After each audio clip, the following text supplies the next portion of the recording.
Well, Happy New Year, Carl. Happy New Year, Michael J. Kitces. I know it's Michael E. E. I know it's E. Michael E, but it just sounds so great to say Michael J. We all know. Well, Michael, we Michael, all love Michael J. Fox. So yes, yes, Happy New Year. Happy New Year. And I feel a little strange saying that. Like we're recording this immediately after New Year.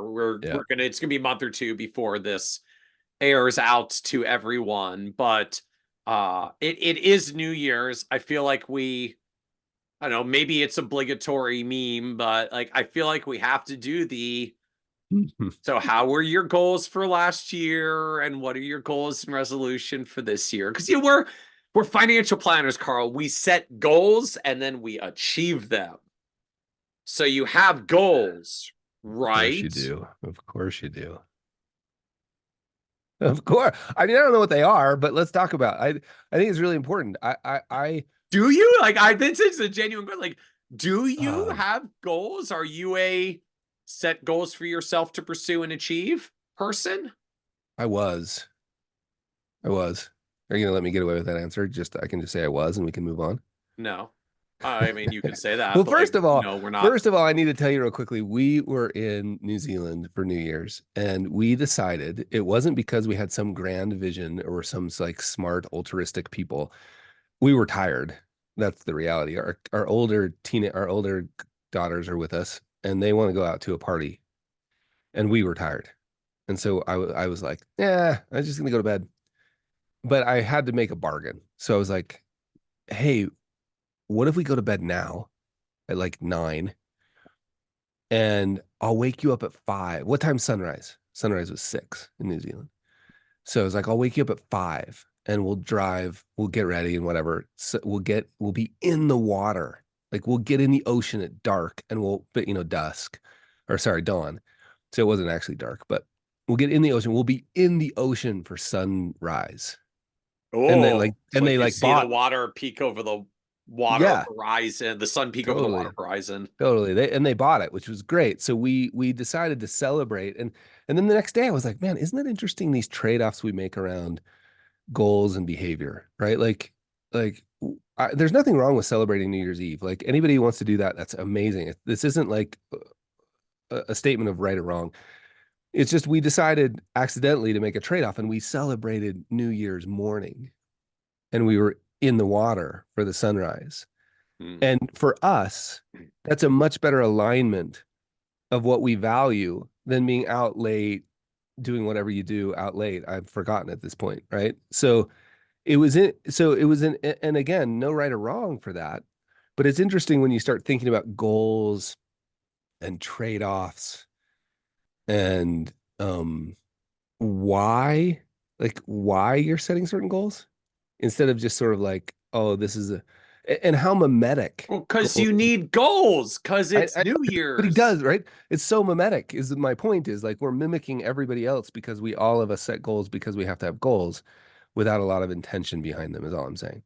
And so that's where things have changed for me a little bit, is I am a big fan of having something akin to a goal. I'm scared. I've talked about this before. I'm scared to call it a goal because any goal I would have set for my career, Mhm. it would have been silly. Like I would have never set goals for the things that I didn't know. Like I didn't know. It was a giant mystery. So I like the idea of having kind of a sense of direction without an attachment to a specific goal. And I know that doesn't work for a lot of people, but that's kind of where I've fallen out on this thing is like it's like I want to go that direction. I want to explore this, but I'm gonna embrace the uncertainty of the journey. Because if I'd had certain goals and had the blinders on, I would have missed the chance to do 8 out of the 10 things that I'm most proud of. So, do you ever have, it's just the challenge that I feel like comes at the other end of that spectrum, which is, I don't know, like this isn't the right analogy, but like if you're not certain where you're going, how do you get Yeah, anywhere and I not know. just like turn in circles standing where you are, I constantly know. looking at the next thing and be like, oh, I could go after that, or I could go after that, I could go after that, or I could go after that, as you like turn in a circle until eventually you've done 360 degrees and gone nowhere. Yeah. Because when everything is possible and an option on the table, you never actually take a step in any particular direction. Like I I know. for me, I feel like I see a lot of people where like the biggest thing about setting a goal is it makes you choose something Mhm. and take a step, Yeah. because otherwise the endless range of possibilities feels great, Mhm. like the unlimited range of possibilities, but you never actually pursue any of them. Right? Like Yeah. we're so focused on keeping our options open that we never Mhm. choose one. I love that. It's really a giant set of beautiful tension around this because I think so. Look, my understanding of the complexity research is that when the easiest way to navigate a complex adaptive environment, which is the environment you're operating in when you say like I want to have business goals or life goals, it's there's complexity which we often don't even understand the degree to. I mean, it's borderline chaos, but it's not complicated, it's complex. Well, the best way to navigate a complex adaptive environment is to get really clear about where you are today and then solve for the next local optimum. That's what the literature says, right? The next local optimum, which is just like the Right. next best step, right? Take one positive step. I think in general I'm better going east than west. So I'm Yeah. gonna go that a ways, Yeah. and then I'm gonna take a few steps and figure out what the heck's going on now. Yeah. So that's what I love. I think when you go to take that next step, it's really helpful to have a sense of direction, as you pointed out, right? Like, am I going east or west? And so what I think to me, goals are powerful for two reasons. One is a sense of direction. So it's like a stake out there. Like Mhm. I have a goal. I want to do more individual level coaching with Okay. people who are trying to do their thing in the world. So like, Okay. and it's mainly advisors who have a creative project they want to do and they've reached Mhm. out for help. And I keep getting asked, and that's kind of what I'm saying. I didn't have that as a goal 2 years ago, but I keep getting asked. And so that's sort of like the universe saying, hey, stupid, like people want this from you. You enjoy doing it. Why don't you do more? So I have set a goal to do a bunch more of that this year. And these are like come to Park City, spend a day. So that's a goal. And so now I can say the direction, okay, what am I supposed to do today? Well, I know I want to head that direction, that direction. And then the second reason goals are powerful to me is they do have gravitational pull. So sense of direction and gravitational pull. Because we've all had that experience. If you set a goal and you forget that you set the goal, but you wrote it down somewhere, and then you wake up 2 years later and you find that piece of paper and you've achieved the goal. Like it's like some weird magic, not to be confused with The Secret and like the juvenile version of the law of attraction. But there is something really powerful in the law of attraction, which is why that book did so well, is because there's a kernel of truth blended in by, you know, teenagers, teenage thinking. So that's how I think about goals is like a sense of direction and a sense of direction and gravitational pull. And it's helpful for that goal to be specific, but I just think of it as written in pencil, right? Like it's not carved in stone because when I go to take that next step, I may learn some new information that says, you know what? I really thought I wanted to retire to a sailboat, but man, I went sailing the other day. I didn't like it that much. Like, you know what I mean? So I can change the goal. So so you said a few minutes ago you used to set goals more and now you don't, or you do them less. So I guess this I'm curious to understand more, like what did it used to look like and then what changed? Yeah. I Let me don't start listen. there. Like what did it used to look like? I mean, were Yeah. And I you want to, a whiteboard, a vision board, yeah. It was write the frame. write down What three was it? The Franklin things Covey and keep it planner on your thing. desk on a post-it? Like what was your goal process? And I got to be clear. I don't know that. In fact, I'm positive I'm wrong about this. You know what I mean? Like I'm just like everybody else trying to figure this out. But the way it's evolved for me is from like daily tracking. Like Franklin Planner. Remember those things? Yeah. Is that what they were called? Yeah, yeah. Yeah. Yeah, like the little book you carried around and Yeah. you move stuff every day. You move the little book note and you like wrote stuff. And so it's like daily tracking. And I guess our version of that now would be KPIs. And I was really into that. And then I What kept, did you what did you track? What did you measure? yeah, I mean, it'd be, I remember having goals for revenue for the firm when I started Prasada, the planning firm. I remember having goals, athletic goals, like the time I would spend in the mountains or how fast I would do this or how hard I could climb. Like there's specific numbers on climbs. Like I'm going to climb a 511 by the end of the year, which I for don't even know climbers what that means. and What for climbers hearing it now, it'd be like 511, big deal. But back 20 years ago, like 511 meant something. So don't worry, we don't need to explain it. I'm just saying I had specific goals. I was trying goals around budgeting, like, oh, we're only going to spend this much on gas. I remember one time having that goal and one time I showed my wife, like, hey, we spent, $97.23, like, whatever the number was. And she was like, under a that's what, hundred? yeah. And then she was like, that's what you've been doing in this room each night for a half an hour. I'm like, yeah, stupid, huh? She's like, well, what would you have done if we'd spent $101 on gas? I'm like, yeah. So I You had would goals have like that. wept for the failure of the goal and Yeah, then that's exactly. remediated your behavior. Yeah, there would be punishment until behavior improved, is what that would be. Yeah, this is all kind of in jest, pointing at both the positive and the negative aspects of So the goal. So what that's what it looked like. That's what it looked like. so what changed?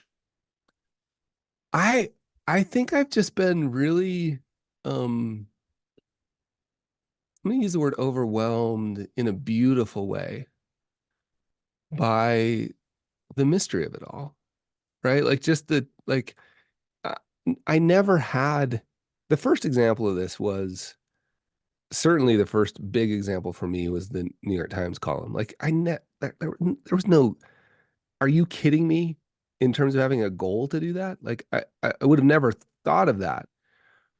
But I did have I don't even know if I had a goal. I know I was blogging back in the day really regularly and that led to that. But I would have never had that as a goal. The book was the same way. The first book, Penguin. I mean, come on. I just would have never considered it. I still am like, I can't believe that happened. And things I'm doing now.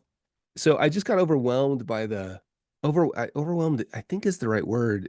But I want to use it like in a beautiful way, just like just deeply touched by the mystery of how life works. And so I started focusing more on like, where's my energy?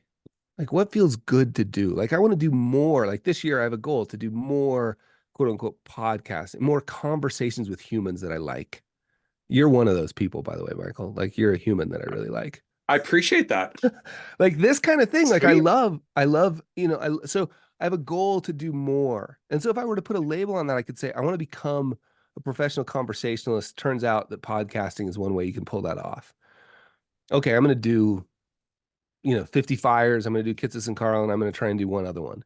Okay, great. I'd love to be the guest on 10 shows a month. Okay, because why? Because when I'm done, I feel energized. That's the Yeah. reason. Not because I want to be out in the world more, but just because I feel energized having the conversation. So I'm following energy, like, and I think that's the closest like technical phrase I could come up with would be Dan Sullivan's unique ability. Like, what leaves me energized? What do I want to do more of? So I have a goal of noticing what I want to do more of and doing more of it. That's my goal. How's that? I'm I'm struck by this only because I feel like I basically had an evolution in the like 180-degree opposite end, which Mm. is I was a I was a no goals person who's become a goals person. I was actually really interested because I remember you being like, this wasn't very long in the past. It is a new Yeah. thing. Yeah, Talk yeah. us through that. So is similar actually in principle to what you'd said earlier. I found very early on that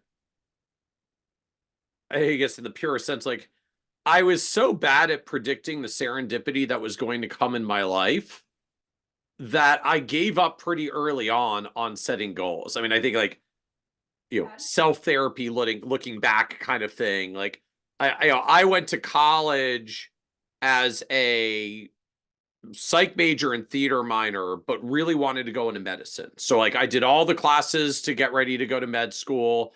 I was an EMT. I was like doing hours and hours of internships in emergency rooms in the local hospital because I really wanted to go into emergency medicine, and like had this really clear and concrete goal that this is what I wanted to do until the beginning of my senior year.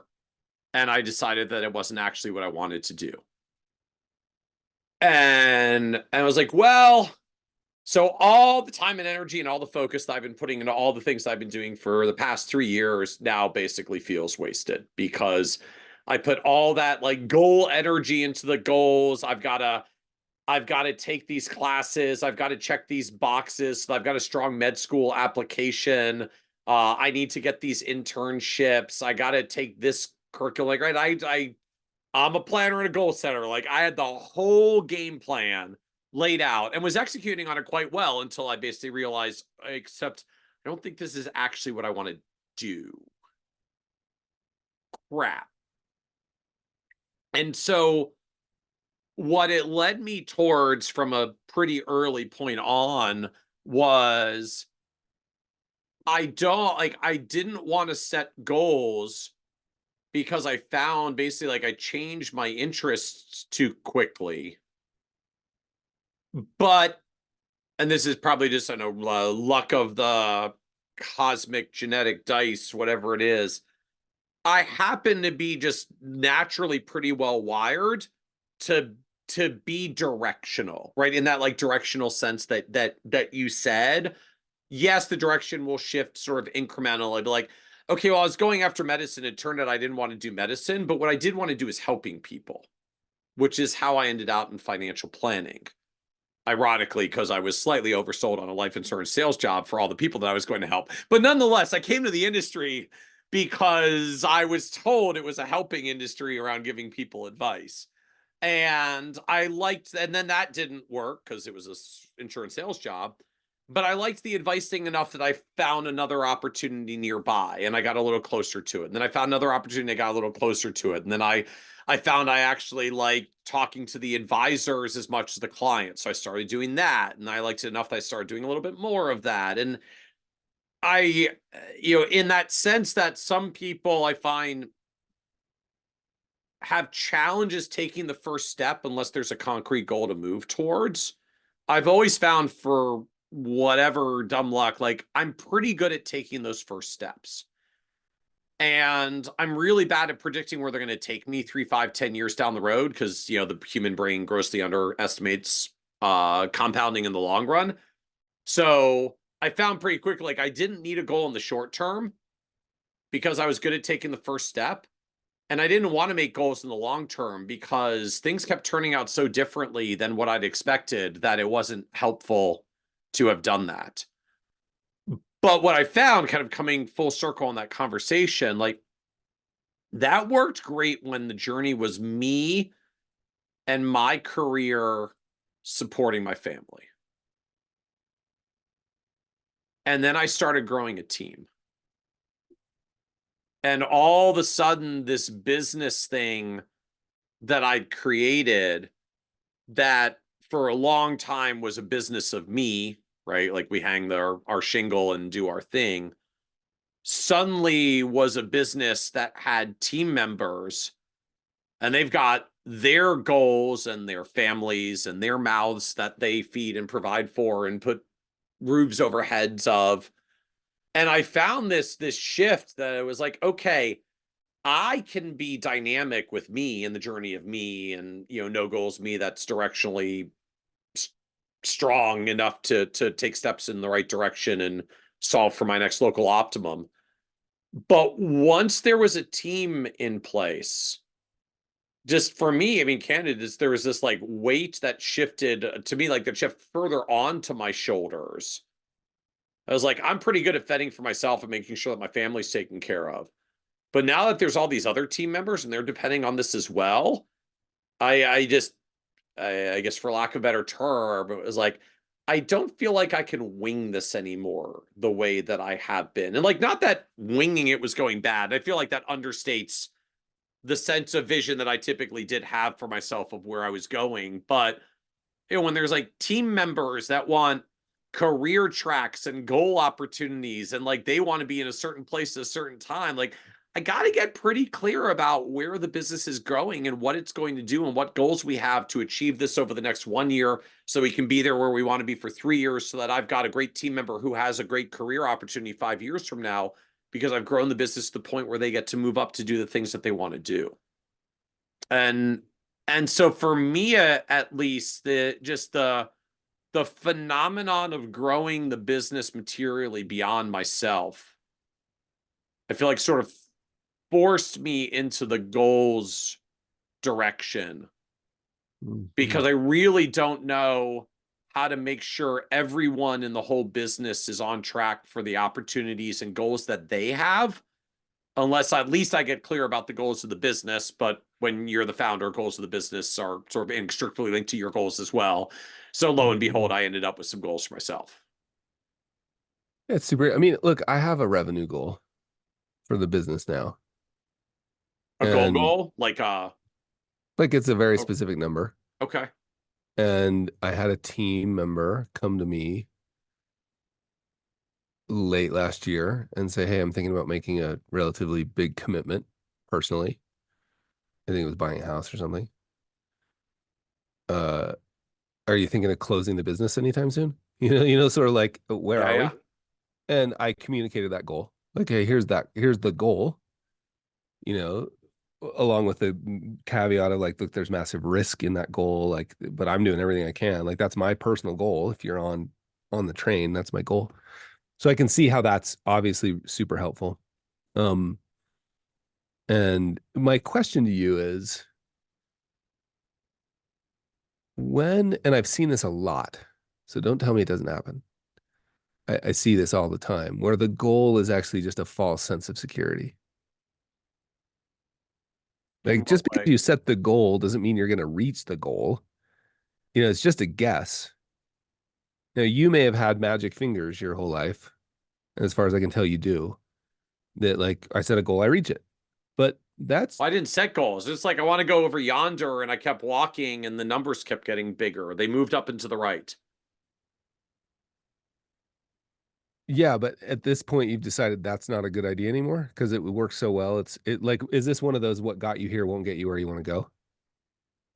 Well, it may be, except you've had like literally the polar opposite journey, and other people rigorously set their goals each and every year, and others have like never ever ever set a Yeah. goal and never do. So I to me it just it gets to the much I guess much more interesting underlying question, like why are we going through this exercise in the first place?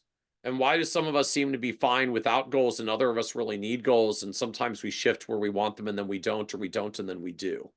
Yeah, It's it's like yeah, I because I like what I want to answer, it's just not true for me yet. Is like I have no goals. And then the more you're pushing me on this, the more I'm like, well, it turns out I got this and this and this. But I know people, but they're much more like they're operating at a different plane and they're running big businesses. So it's not like, oh, that's a cute little whatever. Don't give me that lifestyle business stuff. You know what I mean? Like dismissive, and we all fall into it. Like I was really glad you caught yourself with the like, I can't just do this. What did you say? Like on a whim? Or by the seat of my pants, or what did yeah, you say? I What forget word did you one of use? those. Winging it. And wing it. Winging Yeah, it. yeah, I can't just wing it.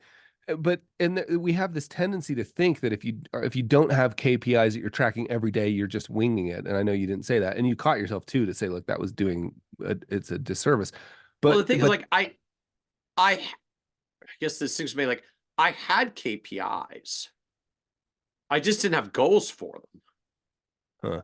So you were Right? tracking Like I'm stuff I'm with no, tracking, right, our am I building revenue? Am I building the inquiries that lead to revenue? Am I building the new opportunities for growth?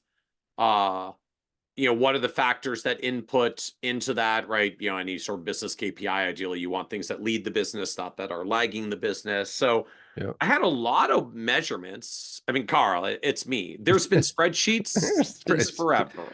Yeah, I listen. But the in fact, like there weren't goals on the spreadsheets beyond I know what I'm tracking, and I want to make sure they're moving up and to the right. And I mean, I suppose at the purest level, the goal was like not zero or negative. Like there was a Yeah. Yeah. implicit goal around that. But beyond that, I'm like, yeah, I'm launching a new business. Is this thing going to grow a lot or a little? Like, I don't freaking know. I think it would be useful for people, so I'm going to try it and put it out in the world. So I've got Yep. enough of a quote Yep. goal to say I think I should do this thing and put it out into the world rather Yep. than not doing this thing and not putting it out in the world. But Yep. I don't know which thing's going to be huge or big or not. Like at some, I mean, you take your best guess, but at some point, like particularly in entrepreneurship context, like you just have to put it out in the world and the world will tell you what they actually think of it. Totally. And I think maybe there's yeah, it's really, so let me just try something on here. Let's say you want to build, and we may talk about this in a future episode, but so let's not get into all the behind the scenes stuff about this. But let's say you like want, you have a goal of building an audience, right? Like I want to build, and let's just pick one.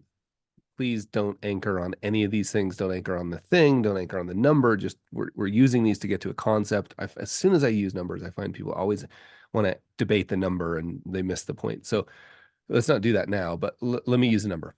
Um, I want to build an email newsletter, and this would be like I would imagine a lot of people have set this goal. I want to build an email newsletter, and I want to have 1,000 people on it by the end of the year, or 10,000 people on it by the end of the year.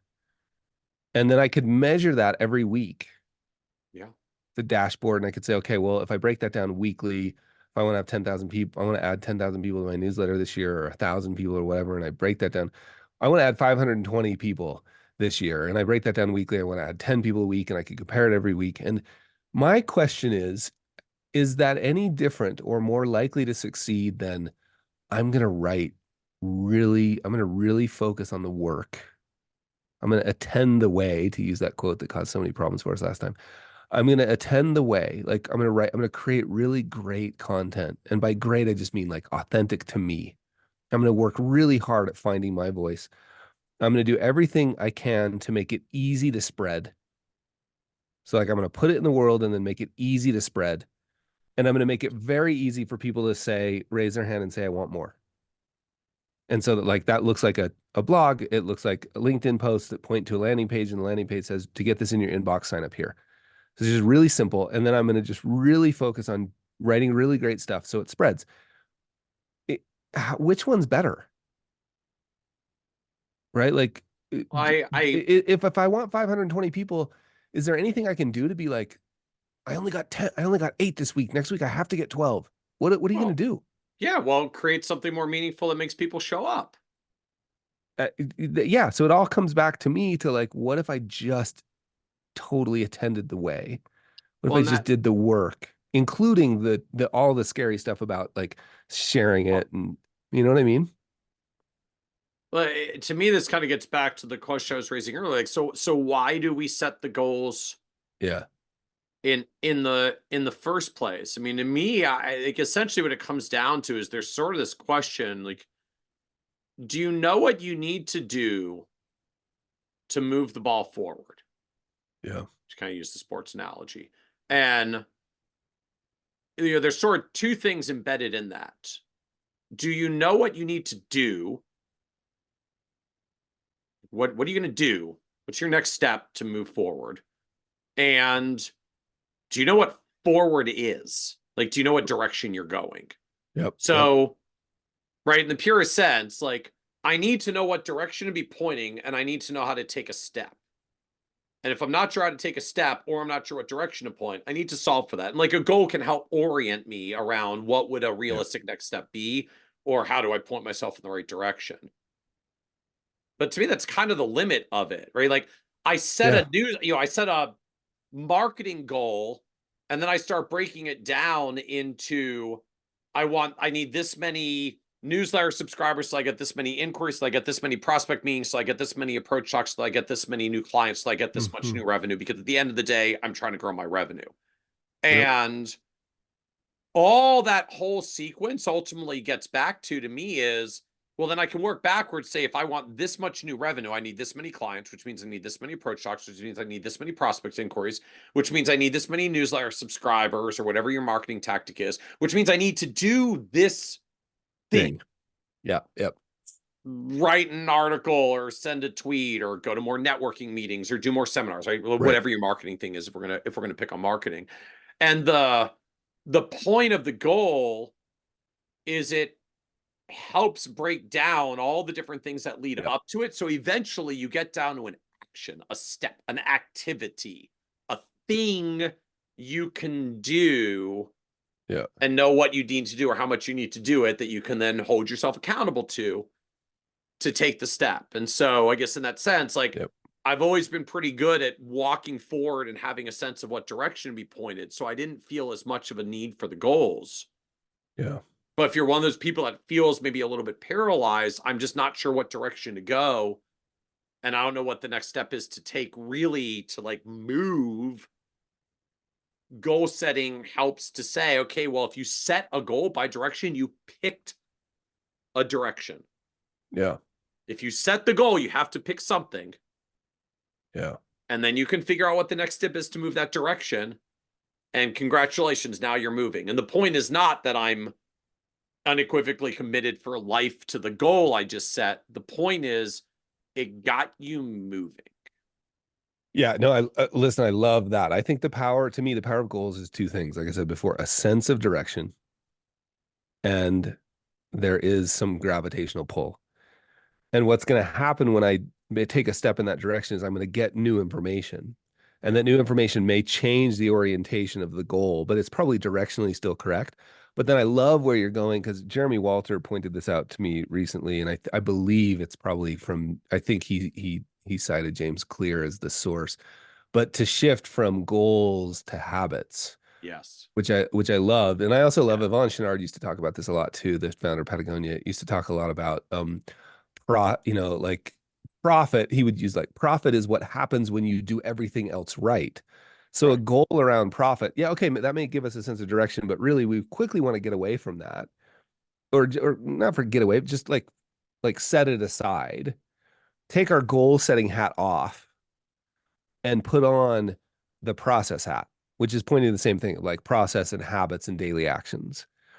So I think the process, habit, daily action stuff's the stuff that actually matters. Like Yep. you can't just sit around and focus on your goal, right? You break it down into process, habit, and daily action stuff. Well, how do I come up with the process, habit, daily action? Well, I put my hat back on. Right. This is what I would do with clients. It'd say, look, let's put those ugly hats. I got them over in the corner here. They're ugly hats. The reason they're ugly Did is because you literally have an ugly I goals wanted hat? so bad to do that. Like I wanted to get no shame, no blame hats. And I also wanted to get financial planning hats and just be like, look, put on your long-term planning hat. So this is just metaphorical, but I still want to do it so bad. Maybe we need to start a Kitces and Carl merch store and have a no shame, no blame hat and a financial planning hat. As long Like, as it's blue, I'm on board. yeah, we could go with blue, and as long as it's a Richardson 112, like I gotta pick the hat because I'm a connoisseur. So, but I the idea of literally like didn't even know that's a type of hat, so I will run with you on that. Okay. people who there will be people, my people will send us notes I just feel about like the there's a lot of jargon. Like I've got Richardson's five 112. 5'11" It's mountain fine. The climbing and people, hey, Richardson Michael, it's hats. okay. The people who know. But Okay. here's the point. Like put your long-term planning hat on, but kind of make it an ugly hat so you don't want to wear it around a lot. But it's still a very important hat, Okay. right? And we put it on to like I kind of think of like stick your head up above the surface, like look around. Oh yeah, that's right. We're going over there. And then get back down here to process, habit, daily action. That's how I think about it. So it turns out fine. I'm a big fan of goals. Say like so at the end of the day, I your just think they're goals are a abused. certain revenue target and more podcast conversations. Yeah, and I've got daily habit and daily action stuff. And when I wake up in the morning and I see somebody else's goals, and I think I should do that, I can go back and go. I can put that ugly hat on and be like, "Oh yeah, that's right. I don't really want to do that. I want to do Do this." you literally have daily habits and activities that you're targeting? Yeah, there are very specific. Like I want to invite a specific number of people and these are scary invitations to me. And so I play the rejection game with them. Like I actually have a number of rejections that I want to get each week, and if I don't hit my rejection goal, I'm really bummed. So that's how I play that game. But specific number of invitations I'm extending to people to spend a day with me in Park City at a price that's not insignificant. So I think that my camera, for those of you who are, will have to see what happened. Yeah. Carlito has problems again with his tech. Let's see why that's happening. Minor Okay, let's just keep talking. All right. So yeah, I have specific things that I'm trying to make happen. And those are scary for me to do each day. And I keep track of them. Yeah, for a no goals, that was remarkably concrete goals and daily action activities. I So, know. I feel a little like I just got tricked into the reality is I'm a big fan of goals. all right. Well, there you have it. There Thank you you, have it. Carl. Cheers. Talk to you soon.